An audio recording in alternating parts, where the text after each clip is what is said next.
पुरानी दिल्ली का ये है मटिया महल इलाका। देश की सबसे बड़ी जामा मस्जिद भी इसी इलाके में आती है। ये इलाका जितना पुराना है, समस्याएं भी उतनी पुरानी हैं। यहाँ की सबसे बड़ी समस्या है पीने के पानी की।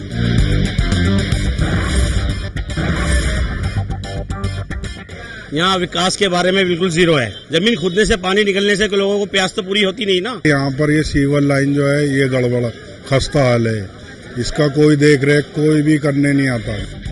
मटिया सीट महल से लोक जनशक्ति पार्टी के शोएब इकबाल पिछले 3 बार से विधायक हैं। इलाके में बिजली, गंदगी, सीवर की समस्या से भी लोग परेशान हैं।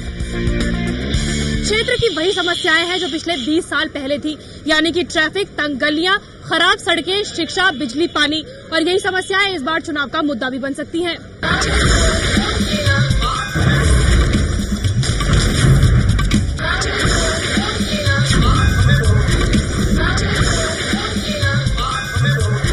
कौन बनेगा मुख्यमंत्री की नुक्कड़ बहस का काफिला पहुंचा है मटिया महल विधानसभा सीट। मटिया महल विधानसभा सीट की अगर बात की जाए तो तकरीबन 1,10,000 के करीब यहां पर मतदाता है और पिछले 20 सालों से यहां पर कांग्रेस और बीजेपी किसी को भी मौका नहीं मिला है। जो यहां से सिटिंग एमएलए हैं वो लोक जनशक्ति पार्टी से हैं, लेकिन कांग्रेस का हाथ यहां पर आम आदमी के साथ क्यों नहीं हो पाया और बीजेपी का कमल यहां पर क्यों नहीं खिल पाया।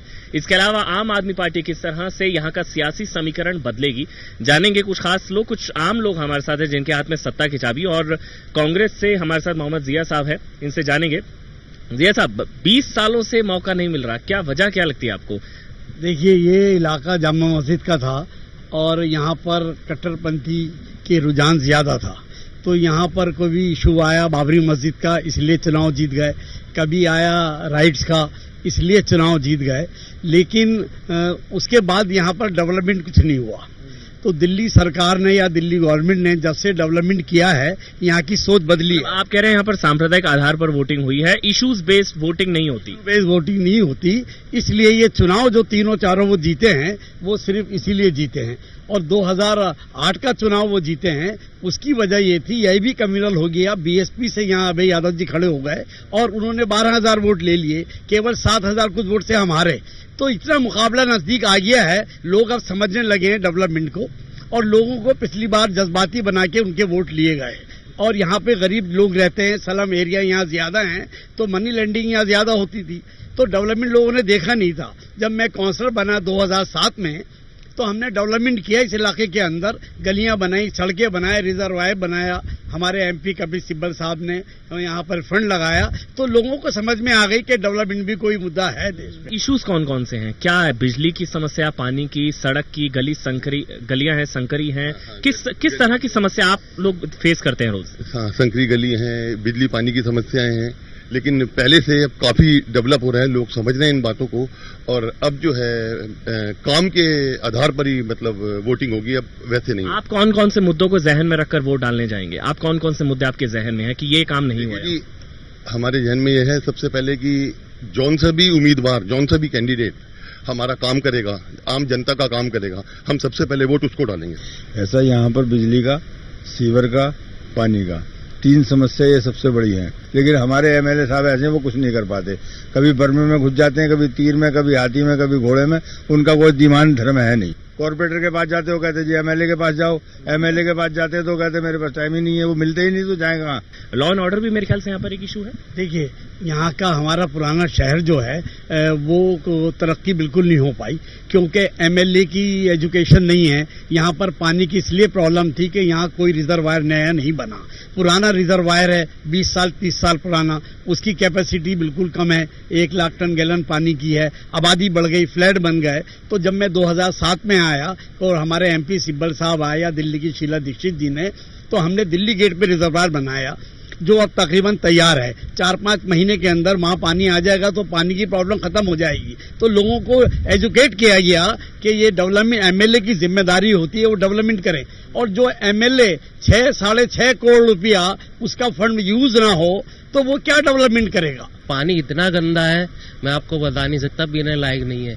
एमएलए साहब सिर्फ अपनी कमाई के ऊपर ध्यान देते हैं, पानी या बिजली के ऊपर बिल्कुल भी ध्यान नहीं देते। पुरानी इमारतें हैं, उसकी कोई देखरेख नहीं, गिर जाती हैं, पैसा ले लेते लोगों से, बनाते हैं, अपना मौज ले रहे हैं।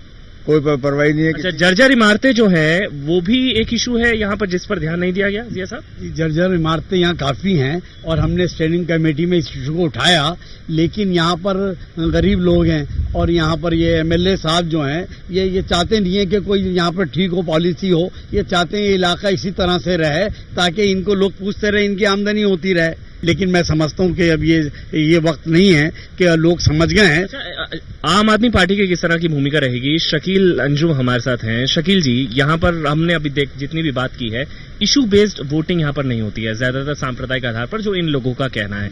आप किन किन मुद्दों को उठाकर इस बार जनता के अखाड़े में जाने वाले वोटिंग जो? देखिए, ऐसा है कि जैसे अभी यहाँ बातचीत हुई मेरे आने से पहले, ये इलाके में कांग्रेस और शेब इकबाल हमेशा इनकी नूरा कुश्ती होती है, मिलकर इलेक्शन लड़ते हैं और जो पब्लिक की बुनियादी जरूरतें हैं उसको बिल्कुल मद्देनजर नहीं रखा जाता। मिली भगत है कोई? देखिए, सेटिंग अगर होती तो मेरी सीट लेडीज हो गई थी और बड़ा अच्छा मुकाबला हुआ, 3,500 से हम जीते यहाँ। और सेटिंग तो सन 51 से यहाँ कांग्रेस जो है वो चुनाव नहीं जीती है। और मेरे भाई शकील है, इनके वालिद साहब भी अनवर देलवी साहब कांग्रेस में थे, ये भी हमारी पार्टी के आदमी हैं, अब इधर चले गए।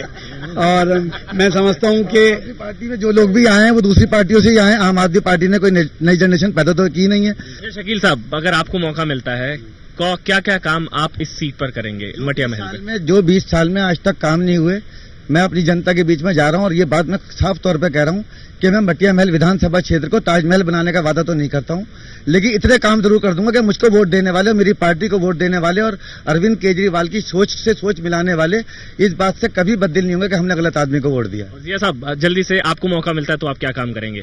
मैं तो दिल्ली का हूँ और मेरा काम ये है कि सीवरेज सिस्टम और पानी ठीक करना, हमारे गलियां ठीक रहें, हम लोग अच्छा शहर बनाएं और अपने अच्छे शहर में साफ पानी मिले, हमारे रोड अच्छे हों, सीवरेज सिस्टम जाम ना हो। इन पे ये मुद्दा हमारा बहुत पहले और हम इस पे काम कर रहे हैं। चलिए, दावे बहुत हैं और वादे बहुत हैं, लेकिन जनता फैसला करेगी। 4 दिसंबर को अपने मताधिकार का इस्तेमाल जरूर कीजिएगा। और कौन बनेगा मुख्यमंत्री की नुक्कड़ बहस का काफिला अगली बार कल पहुंचेगा बल्ली मारान विधानसभा सीट पर।